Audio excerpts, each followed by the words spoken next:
Today on my show, I have the legendary comedian, actor, St. Louis' own. Give it up for the instrument, Mr. Guy Corey. There he is. Got the glove. Yeah, G. Can't see me. Can't see me. Uh, You can't see me. yes, What up, Chris. Sam? What up, man? Let me turn my music down a little bit. Oh my God, that was What's up, good. man? What's up, man?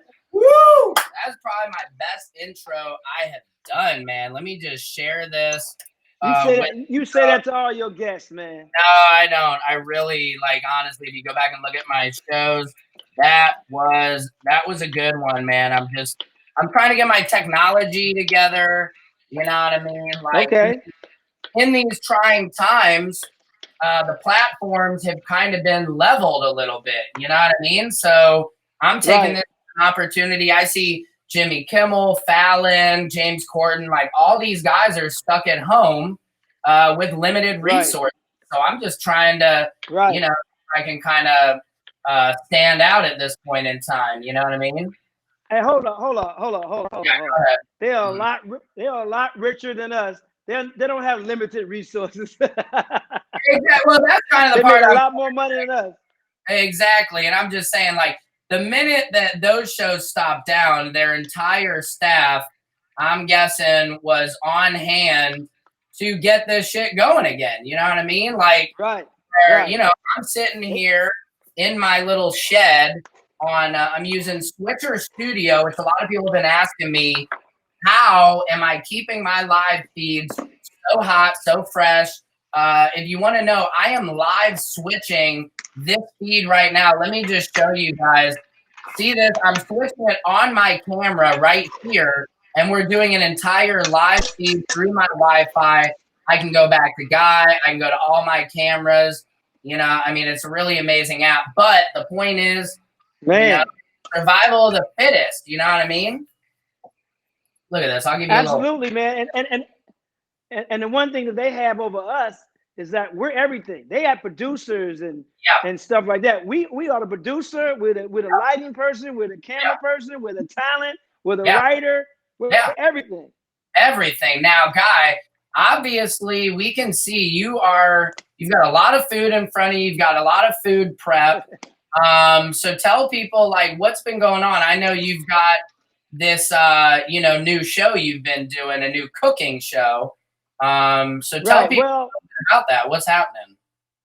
Well, about a few years ago, man, I was going to do a cookbook. You know, I'm not a chef. I just like cooking, man. I like being creative in the kitchen. So a few years ago, man, I was going to do a book, and then it kind of got, put on the back burner because other projects were taking precedence.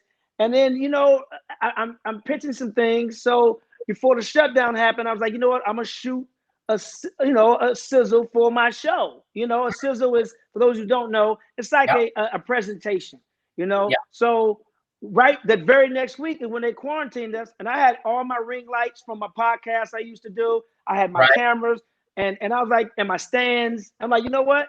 I'm gonna go ahead and just shoot it and do it live. Why not? Comedy Kitchen, man. And it's been catching on, man. People have been really digging the live, man. Had some my friends coming into the kitchen virtual, some celebrities coming to the kitchen virtually, and it's been cool. So today I'm cooking at 3:00 West Coast time today on Friday, and I'm bringing my friend Chef Mario in, and I'm gonna cook something I never cooked before with him. So I'm just doing my prep, because we don't have a lot of time to do everything. So I've got everything measured out and everything, and I'm doing my prep right now. Okay. And let me ask you. You know about show prep, man. It's all about show prep, man. Let me ask you a question though. Why are you wearing gloves at home if it's just you? I mean, aren't you pretty much good? I tell you why I'm wearing a glove at home. I got my OJ glove on, right? First of all, If it fits, you must and have I quit. tell you why. Why? Yeah, exactly. But so here's the thing. I was prepping some food yesterday. I was cutting an apple, Okay. and I sliced my finger. Oh no. I Okay. sliced my finger, man. So I bandaged it. I got bandages on it, but just the fact that you never want any room for error for any bodily secretions to come out. Because I cook for me, but also cook. I live in a condo building, so Oh, our front staff, our concierge, I cook for them sometimes too. I take them some food. So just because I got it on one hand, this is the hand I cut. So I just want to be safe. I want to be okay. clean and not have my bandages all up in their food like that. So I got a glove on this hand, my OJ glove. Your OJ glove. That's mad respectful. I like that. Is that an isotoner or is that just a plastic glove you got? Man, this is a rubber ass glove, man. I ain't want a white glove because I want a black glove, just in case I got a protest. Yeah, hell yeah. 6th State Olympics. Hell yeah. That's hilarious. Yeah. That's so funny. So tell us, so what are you cooking today? Can you like give everybody a little tease of what they're gonna, a little appetizer, today, Dad would say? Well, I've never cooked it, but today we're gonna go a corn chowder. Like I love chowders. So today we're gonna do a corn chowder. So I got everything all mixed up and everything to do. So I made my own vegetable stock. Oh snap! So like when I juice, all the ends of the tomatoes and the carrots and the celery and the ginger root and the leaves and the beets and I save all that stuff, right? And I put it in a container, right? And then when I get enough of it, I take some bottled water, like a gallon of bottled water. I put it in my crock pot, or you can use a pot on the stove, either one. And in my crock pot, I put it in there. I put this in there with the water for like 8 hours, and let it just simmer. And then you pour it off, and you have your vegetable broth. And a lot of restaurants do this. A lot of fine dining restaurants, when they're chopping up their vegetables and stuff, they don't throw that stuff away. They repurpose it and make their own vegetable stock with it, or chicken stock, like the bones. If they got the turkey bone or chicken bones, they save all that, they boil it, and now they got their own bone broth. So it's just right now in this coronavirus, man, you got to repurpose everything. Everything. You got limited funds. You don't have funds coming in, so you got to save the money that you have and make what you got stretch. Mm-hmm. Talk about what kind of struggle plates you've been putting together. You've been, you're pretty good, I guess, because you like probably have your food all rationed out. But I've been repurposing. How do you know that? I don't know. I know you guys. The only mistake I made the other night is for whatever reason, maybe I was drinking a little too much, whatever. I put some baked potatoes in with pasta and chicken, and I'm just like trying to just stir the shit around to make something of it. And my wife and I are eating it, and we're like, yeah, it's okay. Like, it's like kind of note to self: don't ever put potatoes in pasta. It's like French fries on top of French fries. But it was one of those struggle plate. It just was. That's starch on starch, man. Yeah, I know. It was just poor decision, but we recovered. I just got shit steaks in, so it wasn't a poor decision. It was a horrible decision. A horrible decision, yeah. But look, I'm in a quarantine, man. It's not me. Quick. What'd you say? I didn't say anything. Can you hear me? I can hear you now. What'd you say? Okay. So I want to talk to you about, obviously, one of my most favorite movies you've done, which you've done so many, but obviously American History X. I'm sure that's is that a movie that a lot of people, it circles back to you? Would you say, is that like the one like that a lot of people recognize you for? Are you most proud of that? Because I would feel like for that movie, that's one of my most favorite movies. It's so poignant, you know what I mean? There's so many things covered. And you like being the pivotal role of kind of turning Edward Norton's character from this horrible racist Nazi into a forgiving, you know, whatever. But you know, talk about that a little bit. You know, with the history of American History X. And also, I'd like to know something you can tell people that nobody knows about that movie that just you know that maybe you haven't told anyone. Well, first of all, I mean, I'm proud of all my movies except The Right. Animal. Whole other story. But I'm proud of all the movies. But I think American History X was probably the most important movie that I did. And yes, a lot of people do know me from that movie because it was so important. It was the message that was in it as well, and it's really relevant today, unfortunately. But that movie is a strong movie today. And if you listen to a lot of rhetoric that Ed Norton and his dad in that movie were speaking, it's some of the same stuff that we're hearing today in Washington, unfortunately. Yeah. But anyway, the thing about it, man, was we just did a Q&A at USC back in December. And I was reconnected with the director, Tony Kaye, for the first time since we actually shot that movie 20 years ago. And we did a Q&A at USC. We invited some law enforcement people, and some psychiatrists talk about racism and social injustice. And just this past December, it was a great turnout. It was a great way to talk about it, man, and see how a lot of things haven't changed. And you know, Ed Norton was just a phenomenal actor in it. He was a method actor, so back then I didn't know, so I really didn't really get along with him because he was in his zone. But I learned he's racist AF, man. You know? I mean, exactly. But I learned so much from Ed Norton as an actor, man, because he's just a phenomenal actor, and it's just great. I mean, and some of the things that people don't know about that movie is, I mean, a lot of they let me ad lib. They let me ad lib a lot. The director was good enough, and he trusted me enough to ad lib. And man, a lot of those scenes was just ad lib. Like the Lakers Laker fan, Ed Norton was a Celtic fan, and we were basically like, look, just turn the camera on, let's just talk, you know. And it's one of my favorite scenes of the movie because it's real. It came from the heart. Yeah, that's awesome. That's so cool. And also, so moving on and letting people know a little bit our history. I met you in early 2000 now with your comedy show at the Comedy Store, Fat Tuesdays. And I was in PCP, the Fat Comedy Players, the improv sketch group.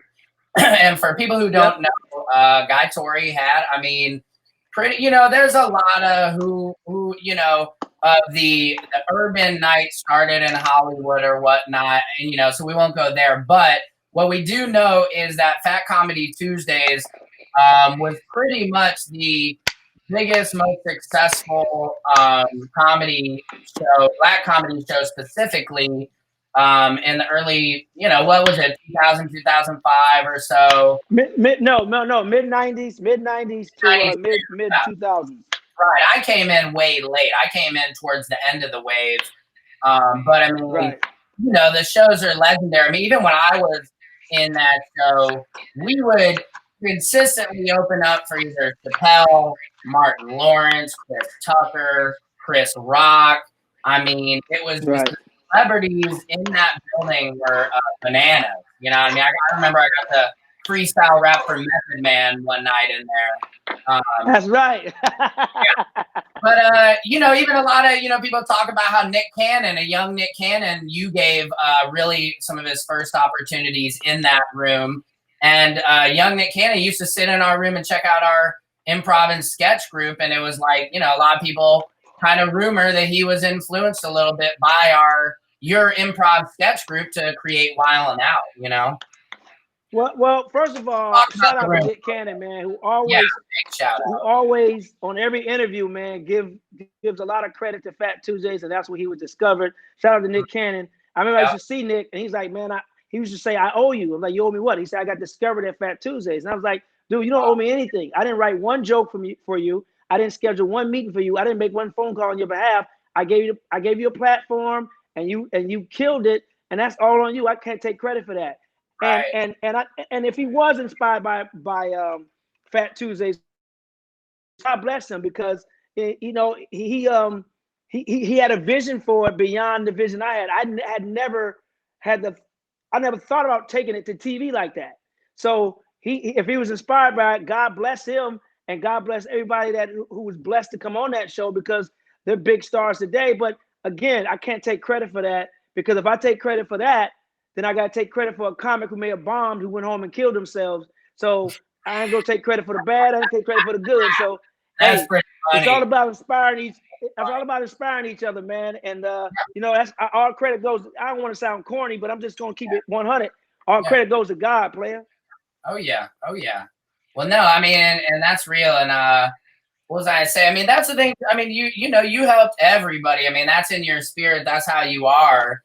And what is one of like your most favorite moments from that whole Fat Tuesday, Fat Comedy, Fat Tuesday history?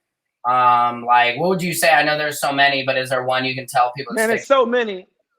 I'll say 3 that stand out, because 3 my favorite number. The first one that really stands out, man. First one that stands out is American History X. They saw me at Fat Tuesdays. They came to see another comedian. I ended up going about how stupid racism is, no matter what your ethnicity is, and they thought that material was better suited, for. They thought I was better suited for the role in that movie. So that's my favorite one, because it benefited me. My second favorite one, it's got to be, that's where they saw Chris Tucker from Fifth Element. When he did Fifth Element, they saw him there, and that's when they decided to cast him in Fifth Element. The other one would be, that's crazy. I say a tie for 3, because number 1, Eddie Murphy used to come. Actually, 3 tied for 3. Eddie Murphy used to come. Okay. So Eddie Murphy coming. One of my guys on my Comedy Mount Rushmore, Richard Pryor, performing in front of Richard Pryor. Wow. Richard Pryor being in the audience. So that's another favorite one. And then Martin Lawrence. A little bit about that Richard Pryor without just totally skipping it over. Can you give us a little more, or I mean, I was the most nervous in my life doing stand-up in front of Richard Pryor, Eddie Murphy, and Martin Lawrence, because these guys, were a big influence on my career. Martin Lawrence and my brother Joe Torre, of course, getting into stand-up with Def Comedy Jam. And then when I started studying the craft, studying Richard Pryor, studying Eddie Murphy and the greats, man, it was just like, George Carlin and those guys, man. So those are my favorite moments, man, at Fat Tuesdays to memory. Yeah, that's amazing. And what about when you did the movie Life? I mean, shoot, that pretty much all those guys were in that as well. Hey, man, doing the movie Life was incredible, because you had Eddie Murphy, you had Martin Lawrence, you had Bernie Mac, okay? Yeah. And that was I felt like I was Kobe Bryant, a young Kobe Bryant, coming into the league and playing with Shaq. Right. Jordan, let's say, I don't know, Moses Malone. You know what I mean? Yeah, I get what you're saying. It's like I respect y'all OGs, but I got something to bring to the game too. And that's basically what Kobe's mentality was like, he was a young guy coming into the league, but I got a little something too to bring to the table. Yeah, and if people don't know Life, I'll just flash this on the screen real quick. There's the movie Life. I mean, Martin, Bernie Mac. I mean, man, to the Rotten Tomato meter gives it a 50%. Audience score is 77%, so that's pretty good.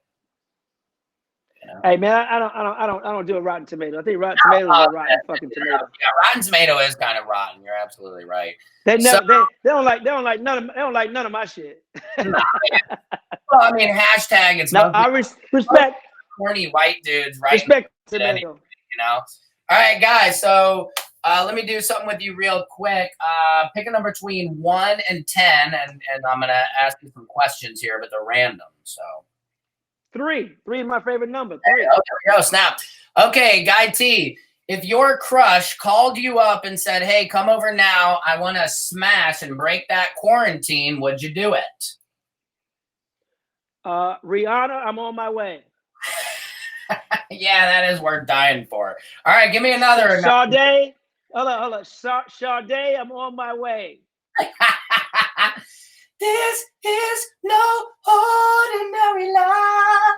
No ordinary love. I'll be her sweetest taboo. I'll be her sweetest taboo any day. God. And Rihanna, I bring my umbrella. Rihanna. Yeah, umbrella. Hey. Guy Tori is a smooth operator. Yes, I am. Yes, All right, I am. pick another number between 1 and 10. Okay, 1 and 10. Let's see. Another number between 1 and 10. Let's say 2 threes, which would add up to 6. Yeah. So okay. 6.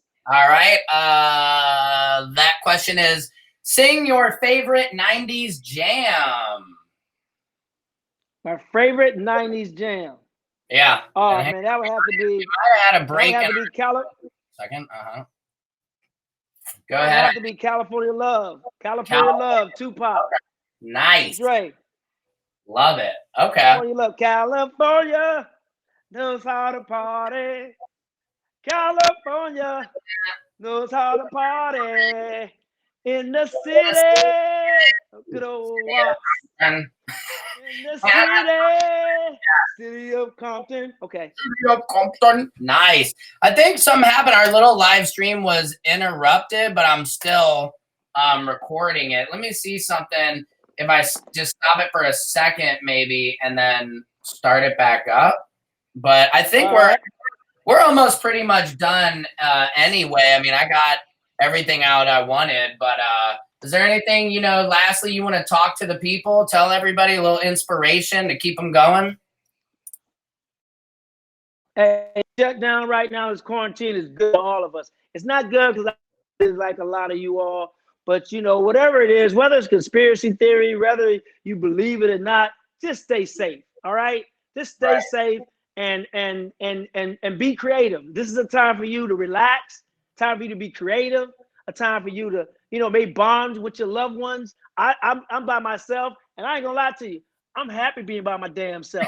I should have quarantined a long fucking time ago, because I love you all, but I don't miss humans right now. Right. I'm on the road 40 weekends a year. I do 300 shows a year, and I needed this little time out. Now, I wish the money would start coming back in again, but until then, I'm cool. I got enough to survive, and I'm good. Y'all stay safe. Y'all survive. Stay prayed up while you're laid up. Oh, man, that is beautiful. Well, Guy, thank you so much for coming on the show. I'm going to take us out with a little music here. I hope you're ready to dance. And here we go. Oh, snap.